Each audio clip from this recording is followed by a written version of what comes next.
Hello बच्चों, हिंदी व्याकरण की आज की इस ऑनलाइन क्लास में आप सभी का बहुत बहुत स्वागत है। बच्चों, आज हम द्विगु समास के बारे में चर्चा करेंगे। तो सबसे पहले हम लोग द्विगु समास का अर्थ जानेंगे कि द्विगु समास का अर्थ क्या होता है। तो देखें बच्चों, जो द्विगु होता है, इस द्विगु का अर्थ होता है दो गायों का समूह, या आप इसे कह सकते हैं कि दो गायों का समाहार। क्या होता है? दो गायों का समूह या दो गायों का समाहार। किसका? द्विगु का अर्थ होता है। दूसरी चीज, अगर आप इसको परिभाषा के रूप में देखें तो आप अपनी किताब में देख सकते हैं और आपको स्क्रीन पर भी दिख रहा है क्या, कि जिस समास में पूर्व पद संख्यावाची विशेषण होता है उसे द्विगु समास कहते हैं, और यह समूहवाची समास भी होता है। ये तो आपकी किताब की छोटी सी परिभाषा हुई। अब इसके अलावा दूसरी परिभाषा भी आप देख सकते हैं। क्या कह रहे हैं? कि जिस समास में पूर्व पद संख्यावाची विशेषण हो वह दूसरा पद समूहवाचक होता है। क्या होता है? पूर्व पद संख्यावाची विशेषण हो व दूसरा पद समूहवाची हो, उसे द्विगु समास कहते हैं। पूर्व पद क्या कह रहे हैं?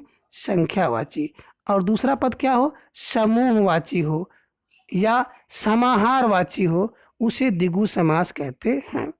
और तीसरी परिभाषा आप इस प्रकार से भी देख सकते हैं। क्या? जिस समस्त पद में पूर्व पद संख्यावाची विशेषण और बाद वाला पद संज्ञा हो तथा समस्त पद समूह का बोध कराता हो, वहाँ द्विगु समास होता है। क्या कह रहे हैं? कि जो पूर्व पद हो वो क्या हो? संख्यावाची विशेषण हो, और उत्तर या बाद वाला पद क्या हो? संज्ञा हो, और संपूर्ण पद जो है समाहार या समूह का बोध कराता है, तो वहां पर द्विगु समास होता है। इस प्रकार से चौथी परिभाषा हम लोग देख सकते हैं। क्या? कि जिस समास में पहला पद, जिसे हम लोग पूर्व पद कहते हैं या प्रथम पद कहते हैं, संख्यावाची विशेषण हो, और जो दोनों पदों में विशेषण और विशेष का संबंध हो, और पूरा पद जो है समूह या समाहार का बोध कराए, तो उसे द्विगु समास कहते हैं। अर्थात अगर इसकी बनावट की बात की जाए तो क्या होता है? आप कह सकते हैं कि संख्यावाची द्विगु, अर्थात अगर किसी समस्त पद का या पद का या समासिक पद का पूर्व पद क्या हो? संख्यावाची हो, तो उसे हम लोग द्विगु कहते हैं। अब इसकी बनावट कैसे होगी? तो बनावट को देखिए। क्या होता है? जो पूर्व पद होगा वो क्या होगा? संख्यावाची विशेषण होगा। क्या होगा? संख्यावाची विशेषण होगा। और जो उत्तर पद होगा वो कोई संज्ञा होगा। और क्या होता है? जो संपूर्ण पद होगा ये समाहार होगा या समूहवाची होता है। तो आपने अर्थ जाना, परिभाषा जानी। अब देखें, जो द्विगु समास होता है, इस द्विगु समास की दो शर्तें होती हैं। पहली शर्त क्या है? कि जो पूर्व पद होगा ये सदैव संख्यावाची विशेषण होगा। क्या हो गया? संख्यावाची विशेषण। और दूसरा जो उत्तर पद होगा वो क्या होगा? संपूर्ण पद समाहार का बोध कराता है। संपूर्ण पद समाहार का या समूह का बोध कराता है। अच्छा, अब इतना जानने के बाद हम लोग ये देखेंगे कि अगर संख्यावाची विशेषण में अगर समाहार का बोध ना होता हो, अर्थात एक हो, तो बहुब्री समास होगा। तीसरी बात, द्विगु समास तरह कर्मधारय समास जो है दोनों तत्पुरुष के भेद होते हैं। और चौथी बात, द्विगु एवं बहुब्री के विग्रह समास में भिन्नता लाता है।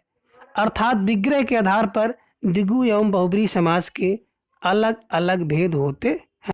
द्विगु एवं बहुब्री में विग्रह समास में भिन्नता लाता है, अर्थात विग्रह के आधार पर द्विगु एवं बहुब्री समास होता है।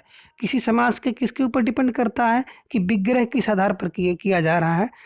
जिस आधार पर उसका विग्रह किया जाएगा उसी आधार पर उसको द्विगु या बहुब्री के अंतर्गत रख सकते हैं।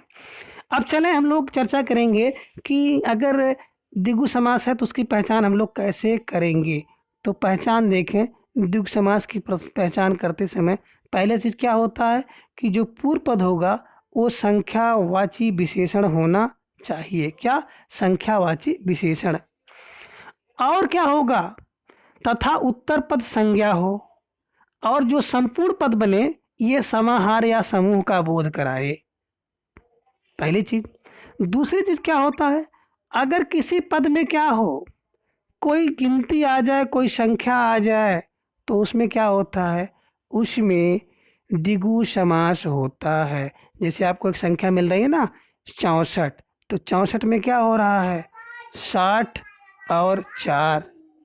इसी प्रकार से आपको मिलता है 24, 4 और 20, 61 मिल रहा है 1 और 60। इसी प्रकार 34 मिल रहा है 4 और 30। तो उसमें क्या है? उसमें द्विगु समास होता है। अब समास का विग्रह कैसे करेंगे? तो देखिए बच्चों, जो द्विगु समास है इसका विग्रह कैसे करेंगे? तो विग्रह के लिए क्या करते हैं? आप समस्त पद को देखें और समस्त पद में दोनों पदों को अलग करें।